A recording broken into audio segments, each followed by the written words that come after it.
In the heart of Moonriver Forest, where mist drifted like silver ribbons between ancient trees, lived a young elephant named Ellu. Unlike the booming, stomping elders who loved to show off their strength, Ellu was a quiet dreamer. He loved waking before sunrise. When the forest was still and the dewdrops on the grass sparkled like tiny diamonds, he would wander to the river, letting the cool, clear water flow across his trunk. Sometimes, he would lift heavy stones just to watch the little fish dart out from underneath. Other times, he helped beavers range logs for their dams, or nudge fallen berries closer to shy rabbits who didn't dare come too close. Though Ellu was big, he never used his size to intimidate. Instead, every creature, big or small, felt safe near him. Well, almost every creature. Rizzle the squirrel lived in the tallest kapok tree in the entire forest. She was small, fast, and full of opinions. She often looked down from her high branch and muttered to herself, "Ellu thinks he's so helpful. Hi. If I were that big, I'd probably trip over my own feet."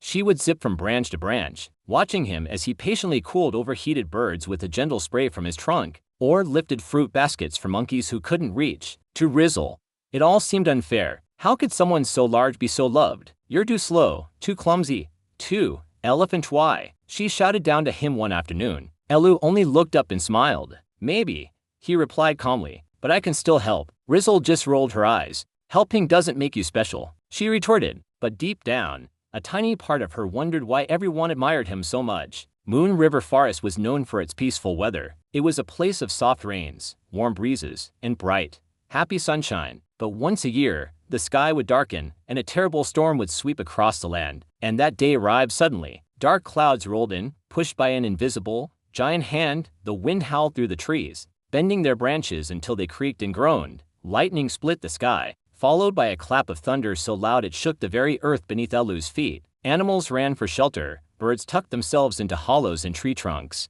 rabbits dove into their burrows, monkeys curled together beneath thick, protective leaves. Ellu guided as many creatures as he could to safety, but then his ears caught a faint sound so soft it almost vanished in the shrieking wind. It was a squeak, a cry, a desperate call for help. It was Rizzle. High in her kapok tree, the storm tore at the branches. The trunk groaned under the force of the wind. A lightning bolt struck a tree nearby, sending a shower of sparks and splinters falling all around her. She clung to the tree, trembling with fear. "Help!" she cried. "Somebody, please help me." Ellu didn't hesitate for a second. He charged through the storm, pushing through whipping vines and flying debris. His huge body shielded smaller creatures as he passed. But he never slowed down. When he reached the kapok tree, he saw the trunk was cracking. The branch Rizzle was on was splitting right under her tiny claws. Without thinking, Ellu pressed his massive shoulder against the trunk, holding it upright with all his incredible strength. Rain pounded his back like 1,000 tiny pebbles, but he stood firm, a living anchor in the storm. "Jump on my trunk," he shouted over the roar of the wind. "I can't," Rizzle squeaked, frozen with fear. Ellu lifted his trunk slowly, steadily, until it was right beneath her. "Trust me," he said, his voice a calm rumble amidst the chaos. Rizzle finally let go, tumbling into the safe, curled end of his trunk. He gently placed her on his broad back, covering her with his enormous ears just as the tree crashed to the ground behind them. They had escaped just in time, as the whole kapok collapsed in a roaring heap of splinters. The next morning,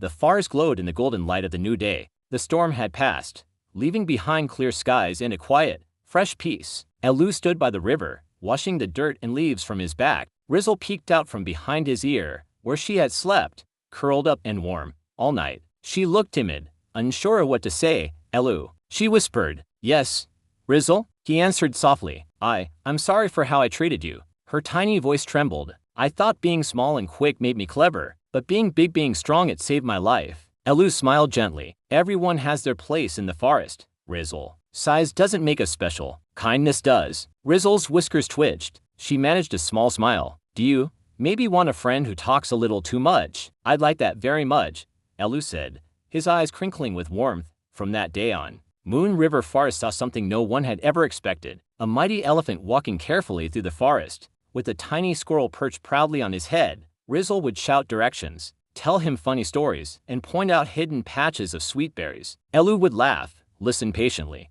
and lift her up to the highest branches she had never been able to explore before. They learned from each other every single day. Rizzle learned about patience, and Ellu learned about a new kind of courage, and the whole forest learned that the most unlikely friendships often become the strongest of all. Years later, young animals would gather around the old, Masika poxdumped to hear the tale of Ellu and Rizzle the gentle giant and the tiny squirrel, who saved each other in their own different ways. And deep in the forest, under wide sunbeams, Ellu and Rizzle still walked together, proving that even the gentlest hearts can be the bravest of all. Thanks for watching our story today. If you enjoyed it, please like this video and subscribe to our channel for more tales from the forest. See you next time.